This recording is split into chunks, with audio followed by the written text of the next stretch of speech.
We are live. Yes, we are live. Seattle Overload after another Seahawks victory, which makes it sound like they've won all 6 games this season. They've now won 3 and they've lost 3, so they're at 500 again. They're also in good company given that the rest of the NFC West, other than the Arizona Cardinals, is 3-3 too. So nice kind of footing as they head into the second quarter. They're kind of in the second quarter now. Almost over the midway point of the still ridiculous 18-game season or 18-week season, 17-game season. You get my point. But they beat the Cardinals 19-9. But what was really encouraging is, especially for us, as you know, we are defensive aficionados, the offense had patchy moments of execution. The special teams had one real patchy moment of execution. But the Seahawks defense allowed 3 points, 6 sacks they registered. They took the ball away 2 times. They had 3 crucial fourth down stops, 4 in total, but 3 when it really mattered. And it was just a really exciting performance for them, including the Arizona Cardinals running backs only having something like 2-point-something yards per carry. So, Griff, happy days before we get to the Seattle offense. Yeah. They played a complete game. We saw this isn't a complete, this didn't come out of absolutely nowhere, because they've had good stretches within some of their worst games this year. But they finally just played a complete game. I think the theme here was that they are essentially just kind of figuring their scheme out. And from there they're able to execute better within that. And then that can kind of, compound positively moving forward. And that's just what we saw this game. I mean, they played more bear, they've been doing that, but last week against the Saints early on, or on early downs last week, they played more bear, and the statistics when in bear was a lot better, like run and pass. And that was the case this week too. Of course, their third down plan was also really good, and we'll talk about that. But they held the Cardinals well below their averages on offense. Like, they were an average offense statistically, efficiency wise, clustered in the middle, and they were like bottom 5 this week. I think this is a reflection of Seattle really harnessing their scheme, and a reflection of what their talent is capable of. They don't have DeAndre Hopkins, the Cardinals, but they still have adequate players in Zach Ertz and AJ Green, and they didn't give up a lot of production. They had a good rush plan for Kyler Murray. I mean, all of it worked. I mean, 3 points is dominant. So yeah. And, even if they'd converted on those third downs not even converted the fourth downs, but decided to take the points, via field goal, that's 9 points. Like, it's still pretty stingy. And a field goal, obviously, not exactly a guarantee, especially when their kicker is struggling. But yeah, Griff, I agree with what you're saying in terms of schematically, from what we can garner from the broadcast, but also from the comments of Pete Carroll that I'll get to. But it doesn't, it's not a culmination, because we're going to see this continue, but it's definitely, you've seen this process kind of work itself out through the weeks. And, I and others had questioned whether Carroll could fix this kind of defense, because it's not technically a system. But whatever the coaching staff is doing, they're slowly getting there, slowly working. And what was interesting, I alluded to Carroll's comments before the game. He's out there saying, we've made a couple of schematic adjustments for this game specifically. And then after the game, he refers to them too, but obviously doesn't tell you what they are. But to me, we'll have to watch the tape, listen to our tape podcast Thursday. But it's like you said, Griff, I think they're running more bear, less risky front stuff on early downs to expose yourself to the run. All the kind of stuff we were asking for and has sort of had identified on the defense seems to be happening. And after that shaky first drive where they get caught in a kind of really going at the pass look on 2 third downs, and they had a shaky moment on the second drive as well. But after that, they sort of settled in. Condé Diggs mentioned how there's sort of the first 15 plays where you get some beaters thrown at you from previous weeks. But then they settled in and played really well. Back to front, everything was in sync. it was really encouraging. They reverted back to schematically parts of the Venn diagram that overlapped last year between Ken Norton Jr.'s take on this defensive family and what Sean Desai was running, and the Fangio group, and like what Zimmer was doing, and Carl Scott already kind of had some natural overlap, right? But they reverted back to what worked last year. I mean, it's still the same like umbrella of defense, right? But they're essentially saying on early downs, we're going to be fundamentally sound up front, and we're going to let guys get one-on-ones and just win blocks. We're going to make it easier on the linebackers to play fast. We're going to just play sound zone rules. And then when we need to, and if you can do that really well, great, but you're not going to be super aggressive. So then you win back that lost aggression that they weren't getting out of their 4 down too high anyway. You win that back by, they were sending a little bit of pressures here and there, and then they were playing cover 1 when they felt like they could get away with it, or like dime cover 3. And so it's like, it's not a matter of like what so much, it's a matter of how much of what and when. And like, it's just a matter of twisting knobs and like whatever they did this week, it was like the perfect combination. I thought they were really close last week. In essence, really, this game was them refining all that knob twisting that they were doing last Always week, important. but then applying their 3rd down game plan, and then just tackling better on 3rd downs and in crucial moments. That was it. Like, there's nothing else going on here. But it's cool that we can see a direct like line. We can trace this back to the Saints game, more so on early downs, like I keep saying. But then even before that, that game connected the dots a little bit to like the first half against Detroit, the second half against San Francisco. So like, they've had this within them, and this doesn't mean that next week, that they could get fucked up next week. But this gives them the best chance though moving forward. So if they do get jacked up next week, so be it. But do so living in the same world that they're living in right now, because it gives them the best chance. Yeah. The other thing which was big was the lack of that massive killer mistake. And Right. I mean, Ty, I'd love to hear what you thought of the defense, but how about the 2 rookie defensive backs, Kobe Bryant stepping up, having a good game in coverage, forcing a fumble, and then Tariq Woolen with a really impressive, unnecessary, because he could have swatted it incomplete on 4th down, but pick of Kyler Murray late on. Yeah, some really great reps with some talented receivers, of course. I thought Kobe had some really nice reps against Rondale Moore, and then Tariq against Hollywood Brown. That was going to be a really interesting matchup for him. And they really held their own. I obviously we'll see what the tape says, but like, I thought this was definitely Kobe Bryant's best game, at least to me, on TV from a coverage standpoint. And Tariq looked great all day long as well. So that's really encouraging. And the defensive line played incredibly well today. And I think, obviously some of that is the Bear stuff, but they were beating up on a beaten up line, right? The Cardinals have suffered injuries all along that line, and they took advantage of that, which they haven't really been able to take advantage of these matchups when teams are missing some key pieces. And so that was really nice to see. And to Griff's point, earlier, that they didn't just win, they dominated today, and that means something, right? Even though that the Cardinals did not look very good, they looked like a 2-4 team today. Kyler Murray was rough, particularly when passing the ball. But still, even with the Cardinals being that bad, this was still very, very impressive by this defense, because we've seen the really, really rough parts of this defense at times. So, but the way that they were able to win those matchups at the line of scrimmage was great.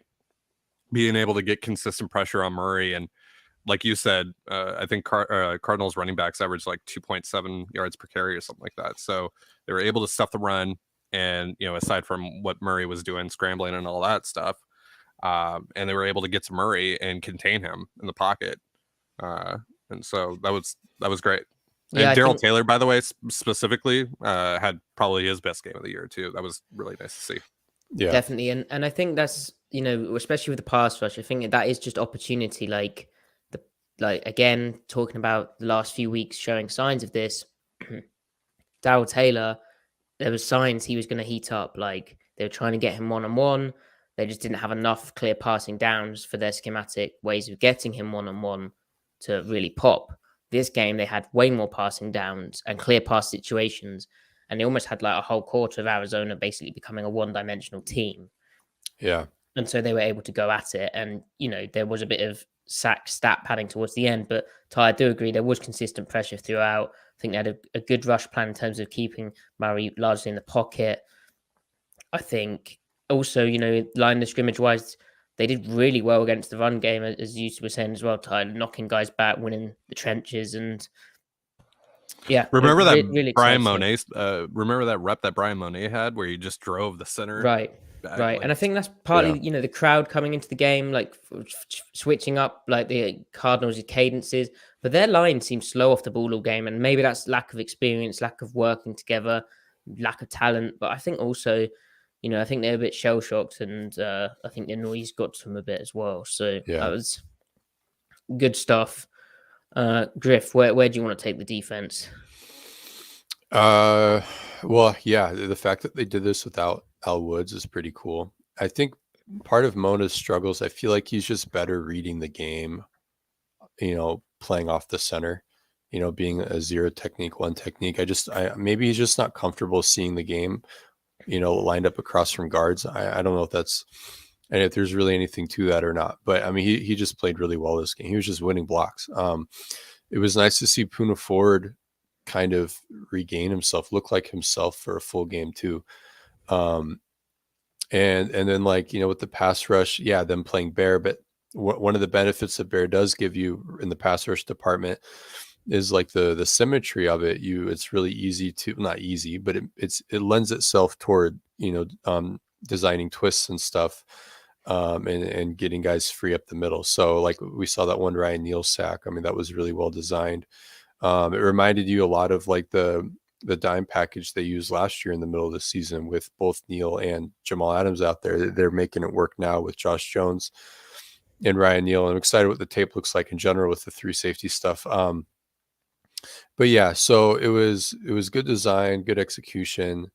And then I think those two things are feeding into one another as well, where the scheme puts the players in better positions, then they, play better, and then that benefits the scheme and so on and so forth. Kind of like what we've mostly seen with the offense this year, right? The other aspect of this, though, is that I'm really curious to see what it looks like on the L22, but the Cardinals, and just given what they do formationally, all the trips open, the 2x2 open spread stuff, right? They don't condense their splits a lot. They're trying to put, especially when Seattle was playing a lot of 2 deep, they're trying to put Jordan Brooks, the linebackers, on an island, and they were just throwing guys down the pipe at him. And sure enough, Kyler Murray, a lot of his reads start off over the middle of the field, and then he eventually works his way down to the flat, or he's scrambling, and you just see Jordan Brooks hauling ass downfield, and then off screen, you don't know what's happening. I suspect it's because nobody was open. So hopefully it was another really good cover day for him. Both the linebackers are coming up and hitting. Even Neal, when he was essentially playing de facto will linebacker on some mixed downs that they were able to get away with because they were playing their penny package or their 3 down stuff, right? Everyone was flying to the ball, playing fast. There's no more confusion now. I do wonder though, and maybe when we go back in the tape, we'll even see it in this game, when they do look for the excuses to play 4 down spacing paired with 2 high, what are those situations now? Like, where are they drawing the line versus when they go, okay, we need to get back into odd spacing to defend the run here. I'm curious to see where those lines are being drawn, because early on in the season, it was like trying to make fetch happen when they just needed to scrap it. And I understand not wanting to scrap it when you spent so much time in preseason and the summer with it, right? Because you're trying to convince yourself you can make it work. But it just wasn't working. So I'm curious to see where those lines are being drawn. And you wonder if they get really good at this now, do they start to flirt with the idea of like, okay, let's start to bleed in our 4 down stuff more into earlier downs, more into mixed situations and not just pass situations. So that'll be something to look for. But in the meantime, don't fix what ain't broke. Ride this. Just ride it for now. So Yeah, and like we saw one of the disadvantages to the approach when you had Nwosu running across the middle of the field with Rondale Moore. Now, Right. there's coverage tools you can employ to make that not happen, where he doesn't have to take that through. But in that matchup, the nature of it, he had to, and it looked Yeah. bad. Same time, like it did work overall, and so even though Clint Hurt promised that wouldn't happen, it happened. Yeah. Because it's a 3-4. It's actually the 3-4. You got to just accept it. Yeah, and how many It of them did they hit? And you you go get walked into out. You get walked out.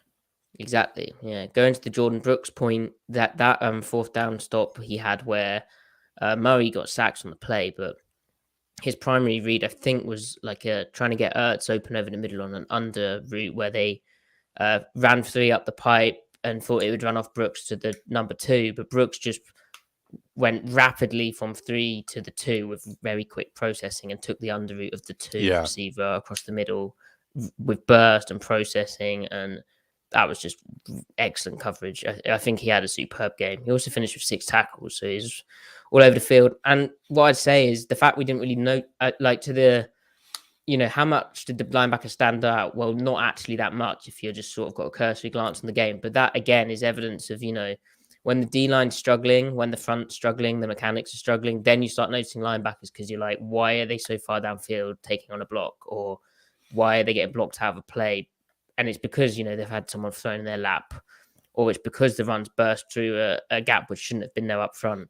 But the fact you didn't notice them so much this game is evidence of how well it all kind of played and fitted together. And, there will be probably a temptation to fit in more of the 4-down stuff because, that is what I think they're trying to do, whether that was Sean Desai influenced or not. But, just to re-emphasize for people who haven't listened to past podcasts, that wasn't working. And now they're sort of, I know, I can't wait to see the film of, Carol mentioned there was a couple of things they did differently. I can't wait to sort of delve into, playing time, personnel packages and see what else they were doing. Maybe, I don't know.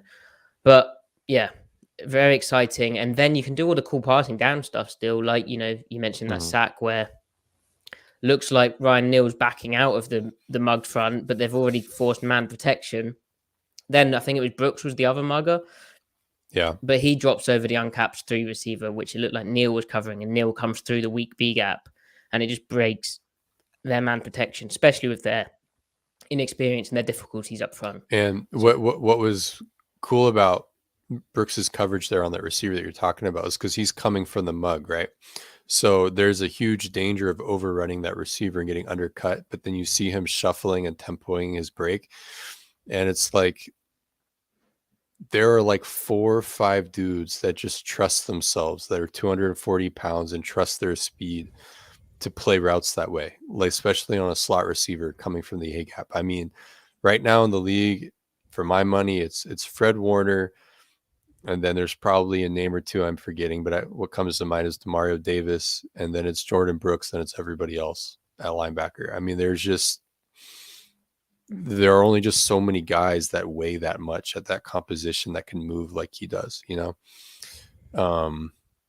So yeah, and the Cardinals' total yardage by the end of the game was kind of inflated by that kind of weird game state where Seattle was playing to stay at the top of the pass and getting rush going, but still, they only had 4.4 average gain per offensive play. They went 4 for 16 on third downs overall. Like was, and they only had in 2 every way trips to the red zone. There we go, 2 trips to the red zone. Good stuff, Ty. So this was a pretty resounding defensive performance against an opponent where they've struggled against Arizona in the past. They've struggled against Kyler Murray in the past. It's in some ways, especially at home. Yeah. So nice to get this one back, and maybe they finally solved Arizona. Ty, thoughts? Yeah, it seems like they had a pretty good plan for it. We'll see how that changes in a couple weeks here when they, because they're going to have Hopkins back starting Thursday. So we'll see how that changes. But, Hollywood Brown also got hurt, and it looked pretty rough on the goal line interception. So we'll see if that keeps him out, because that definitely changes things as well. Because like if they have a receiving core of Hopkins, Brown, Rondell Moore, AJ Green, like that causes some issues from a personnel standpoint. But yeah, I think overall, this is a great game plan. I mean, again, Kyler definitely did not have his best game today. But the way that they were able to win at the line of scrimmage was really impressive, and just the way that they were able to contain him, and just especially after he got a couple of those big runs. Like he had a couple more runs, but he fumbled on the one when he was, as you put it, juggling his cabbage, and is he juggling his? What's wrong with saying cabbage? What's wrong with that? Juggling his cabbage. No, he carries the football like he's juggling a cabbage. Mm-hmm. Look, I think the imagery worked. People seem to engage with the tweet. And he did get his cabbage knocked out. But Maddie, semantically, if I may, to juggle usually means you've got more than one thing going on. Ooh. No, it doesn't. I'm the best juggler with one ball. When you introduce two, it's very difficult. That's called catch. Yeah, that's called. Because I'm imagining. No, because it's more strenuous than Griff, catch. What do you have going on cabbages. that you can't handle one cabbage walking down the sidewalk from the? A cabbage is huge for Kyler Murray. A cabbage is massive. Fair. Griff, sidebar. Okay, are you a having a catch guy or a playing catch guy? Depends. Am I Kevin Costner or am I a normal person? Correct answer. That's the correct answer, by the way. Yes. Yeah. So how did that line make it past the test screeners? I have a catch. The worst part though is like people actually legitimately say that. Do they really? That sounds like something an alien would say it. Trying to like blend in with humans on Earth. I've come to Earth. I'll have a catch with the humans. They'll never suspect a thing. Exactly. So there's a comment here, guys, from Lee Lariviere on football, which says they seem to shoot more gaps today than the whole season combined. Talking about the D line, I think, or it could be about the linebackers. But what I'd say on that is, one, if you're in a bare front, right, then most of the time, like they were today, most of the time, then most of the time the vast majority of the time, the defensive line are one-on-one. And so it's easier for them to get off the block and shed and take a shot, knowing that they're not throwing someone into the lap as easily. But also, if it's the linebacker as well, they're more in like a middle field, closed, gapped out world where they don't really have to worry about slow playing stuff. They can take their shots a bit more. They also have the center, the guard, and the tackle, or the edge blocker all covered up by linemen. So they're cleaner as well. So that would probably be the reason for that. When the relationship between the front and the coverage is usually to like marry the run fit to the coverage rules, right? So when you're so then the front then dictates the combination of the front and the coverage dictates what your run assignment is, and then from there your run assignment informs what the techniques you play with are. And by techniques, it means like, are you playing laterally, shoulders square to the line of scrimmage to account for 1.5 or 2 gaps? That means if you can't get vertical, you're not being asked to get vertical. You have to play off the block. And if the blocks lose, then all of a sudden you've got a offensive guard in your lap and you look like you're being blocked all over the place when really you're not. It's like you're doing what the defense is asking of you. Or if you're gapped out, everyone has one gap. You don't have to worry about anything but that gap and maybe a puller. You're not even keying the running back. You're literally keying your blocker. And then you worry about the ball after you relate to your gap. If you're playing too high and it's bare or odd spacing, so 3-4, right? Even if you're out gapped up front, all those interior gaps, Maddie, like you're talking about, are pretty much taken care of. With the exception that the nose tackle isn't true two gapping all the time. But if a ball gets out to the perimeter, you know that if you don't have to play laterally and fall back into the front side A gap. You can just go shoot that gap, because then that means your second linebacker now becomes the new A gap player, and you're getting backfill from your weak safety, and then you're also getting alley help from your front side safety. And it's like you can just go make a play. Whereas if it's 4 down and you're too high, you've got huge bubbles, and it's just, how are you supposed to fit that bubble where a guy can climb on you immediately and then try to fall back into another bubble? It's just not tenable. It only works if you have defensive linemen that are just either absolute monsters, like not just good but also lengthy and have an anchor, or you're slanting like crazy and you're sending fire zones like crazy to make it all work. And that was kind of our main question. It's like, if you're going to do this and your defensive ends are 250, 255, where's the line movements? Like, they did it very sparingly. It was odd, right? So that's what comes into it. So the fact, this is what their whole issue is now. They are marrying the front to the coverage, and they have these complementary calls to shore up the weak spots in either the run fit or the coverage. And that's why everyone's playing faster now. And now that they're allowed to play faster, they can build up chemistry, they can build up reps and experience in what they're doing now. Then they'll get even progressively better, theoretically. So that's, yeah, they shot a lot more gaps today. I agree. And they were shooting them last week again on early downs. But everything was just better this week. Yeah. If in the future the Seahawks string together some games and we identify the turnaround will be the Saints game, because the Saints game will be the U-turn itself, because before you turn around, you first must turn, right? So the Saints game was the U-turn itself, and then the Cardinals game was when they finally straightened out. And this metaphor is unshakable right now. And then they're going to keep going straight. They're going to level out that 180-degree angle. We'll see what they do against the Chargers next week. To the moon. But yeah, defense is all about how much help do you have and where's it coming from. And it's about U-turns. No, it's not. It's about straightening out after you turn, and specifically fitting the run. Like, where's your help coming from, and how much of it do I have in a specific area? And based off that, then you fit, because you're not going to run to where someone is, right? But you also need to run to where someone isn't. Basically, you might U-turn to where someone is or isn't. Oh my gosh, you'd never run backwards on defense. Okay. But only legal U-turns, folks, when there is a sign that indicates that you are allowed to U-turn. Yeah. Don't U-turn without indication from the law. You guys. Unless specifically there's no cop around, then go for it. We're joking. We joke on this podcast. He said that, not the two of us. International Michael, folks, by the way. Michael Dixon could have used a U-turn when he got blown up in the end zone. That was an unfortunate moment on the special team side where, I mean, if you're blocking a punt, basically from whatever level to whatever level, you have to block inside to outside. You didn't have to U-turn to segue there. Oh my god! Shut up.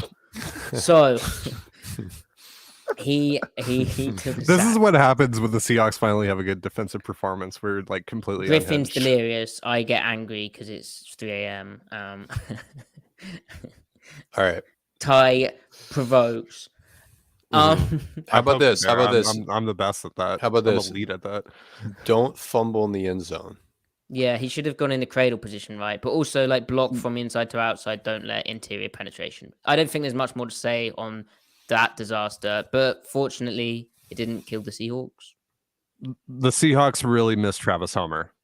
Yeah, he's the up back. Man. He's the guy who's kind of responsible for checking all that inside stuff, scanning inside to outside. I need to rewatch what happened, but it was a complete blown deal. And then Dixon tried to make a bit too much happen there. He should have just gone down, but I like that he tried to get it off, I guess. Like, there's been other plays where he has, so. Right. Okay, so the offense, what went wrong? Well, the tape will give us some answers, right? But also, 1 for 5 in the red zone. That's concerning because they were moving the ball down the field and then stuff stalled. And I'm wondering, Griff, is this like, and we'll find out from the tape as well, but like, you hear Geno Smith after the game going, oh, they were bracketing DK Metcalf, they were bracketing Tyler Lockett, they were doing all this stuff, and it seems really familiar to all the other times the offense has struggled, where you get these similar comments. And I mean, I guess the offense didn't struggle until they got into the red zone. Like 5 red zone trips isn't disastrous. But also, is this kind of a deal where they have a bit of a schematic issue? Because we thought, you put it, I thought pretty well, that Gino is smart. Like Vance Joseph, like will get carved up by smart quarterbacks, and Gino is good enough to do that and identify where the weak point was. And he was doing that, trying to do that this game, but they also seem to be pretty effective at nullifying Seattle, especially inside the 20. So, Griff, what are your thoughts on that? Yeah, I think Vance Joseph ultimately had a really good pressure plan. Like Seattle, well, for one, when they were facing 4 and 5 man rushes, they couldn't. It wasn't horrific, but they weren't blocking people. They had some miscommunications, like coming out of their stance late.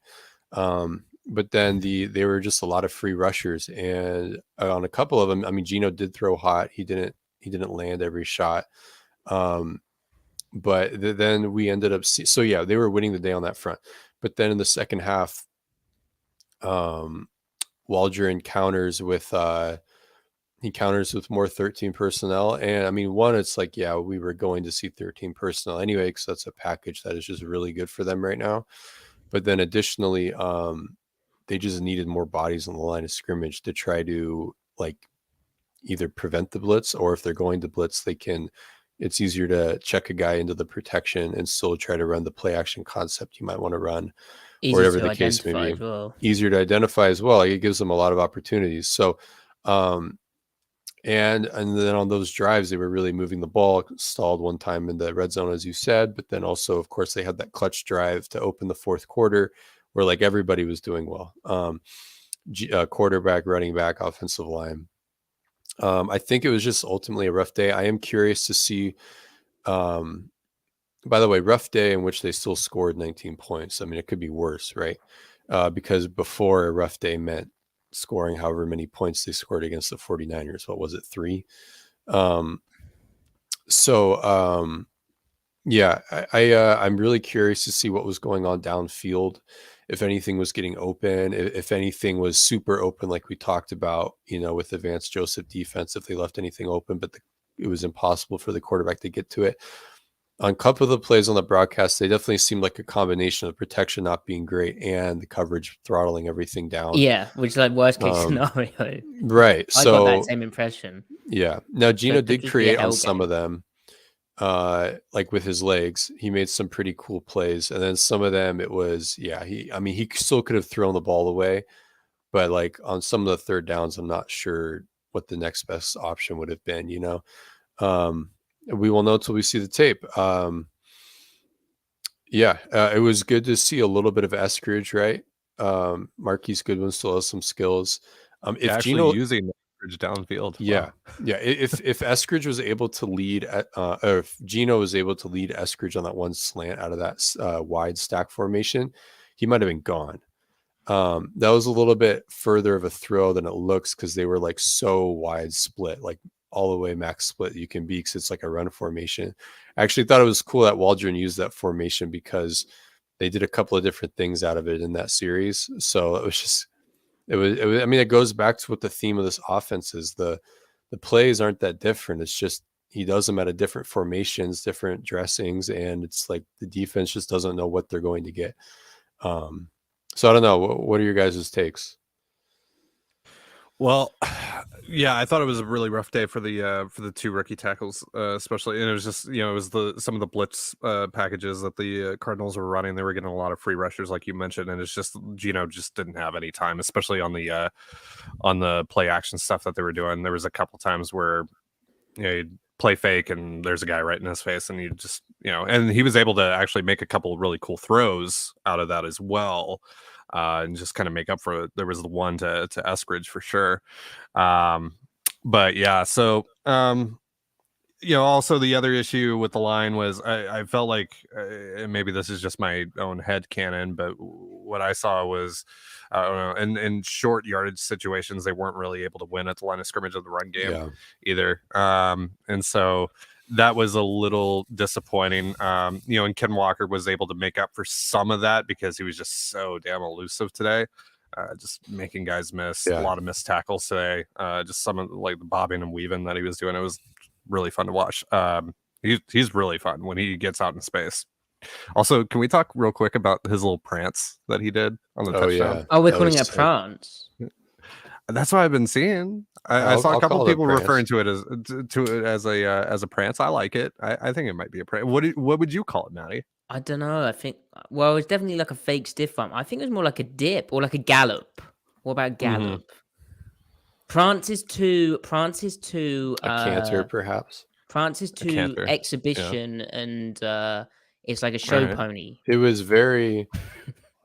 All right. If there are any equestrians among our audience right now, chime in with what exactly you call that gait movement from Kenny Walker there. Ken Walker. But yeah, But he like was- like you he were was- saying as well. Oh, sorry. Well, he was amazing. 21 attempts for 97 yards, 4.6 Yeah.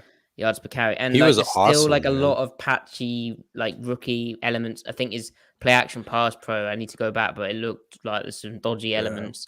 But Yeah. Well, even and- with all and that they're- said, like he's still popping off and looking at a really unique, special runner. And there were a couple of, they keep on having a couple of busted plays every week with the run game where guys are going the Yeah. wrong way, and Ken went the wrong way again on one. That was the one where Gino, I think it was on the first drive of the game where Gino ran for like 3 or 4 yards and he wanted the hits of the head call. Dallas did.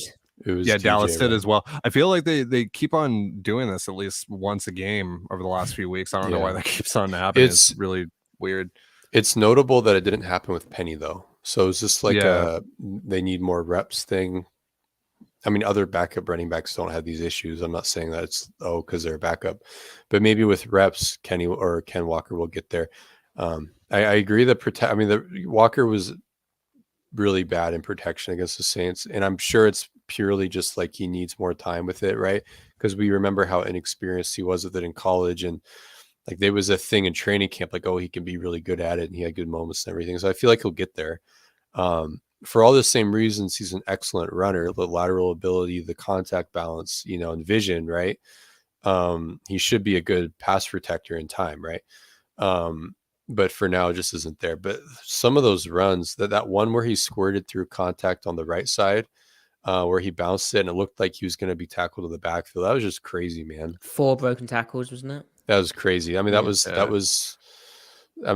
Marshawn level of staying on your feet, Well, and then like 2 plays later, he only gained like a yard on this play, but he like ducked under a guy and like made another guy miss, and then like he turned like a 3-yard loss into like a 1-yard gain. It was awesome. Yeah.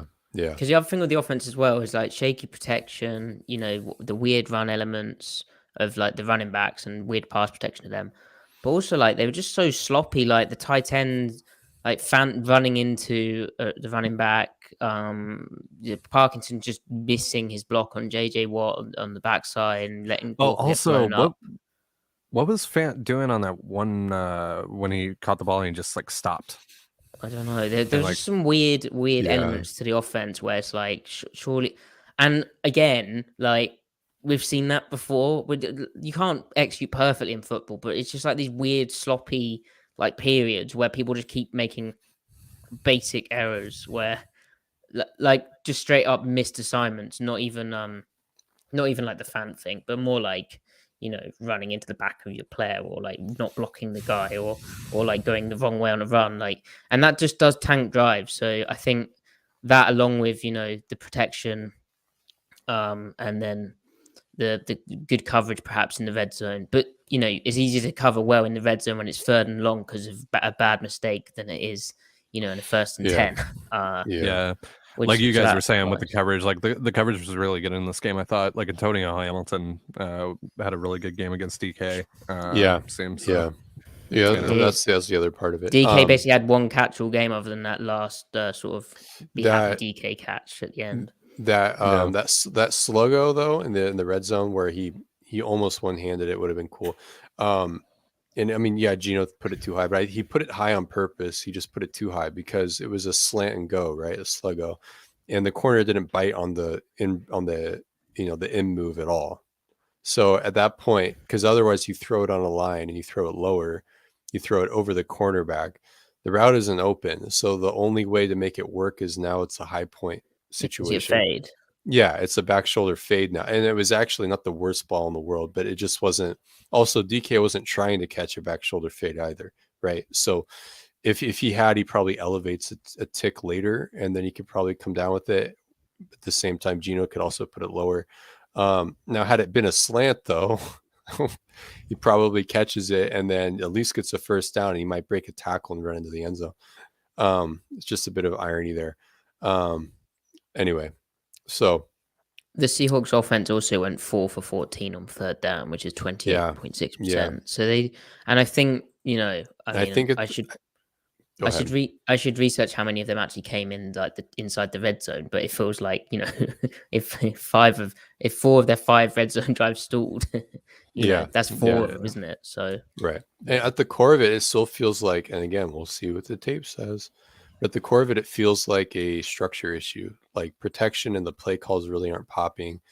But Ty, like you said, like they may not be popping because the defenders are they played really well. I mean, they have guys that can run and cover. That's why Fangio does all this blitzing, because he knows he has guys that at least have the skill set to just be able to run with dudes like Tyler Lockett and DK Metcalf. So yeah, I don't know. And I thought the interior of the offensive line, we should probably mention Haynes and Lewis had their struggles. Haynes got beat and Lewis got called for a hold or 2, maybe. So Agreed. Yeah, they were having a little bit of an issue with JJ Watt today, it seemed, when they were bringing him inside. It happens. It was JJ Watt's good game of the season.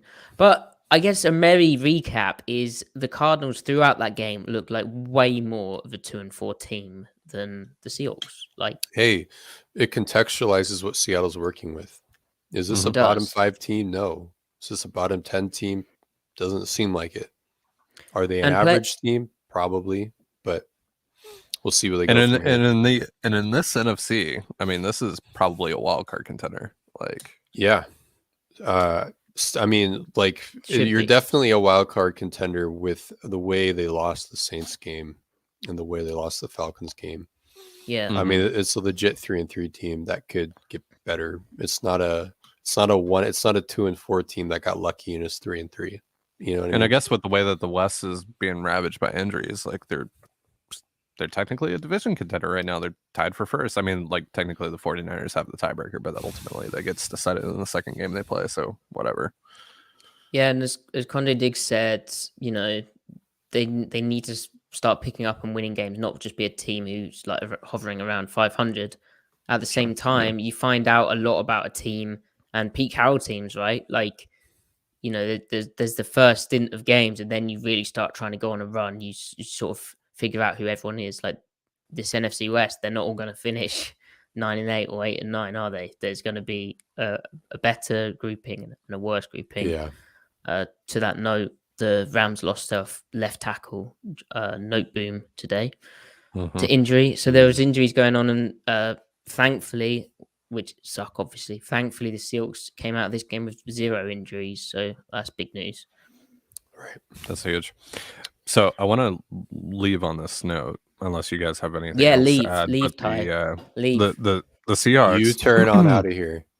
Yeah, the Seahawks have U-turned their season around here and are now 3-3, and now have the same exact record as the Los Angeles Rams, San Francisco 49ers, the Tampa Bay Buccaneers, the Green Bay Packers, the Cincinnati Bengals, the Baltimore Ravens, and the Miami Dolphins.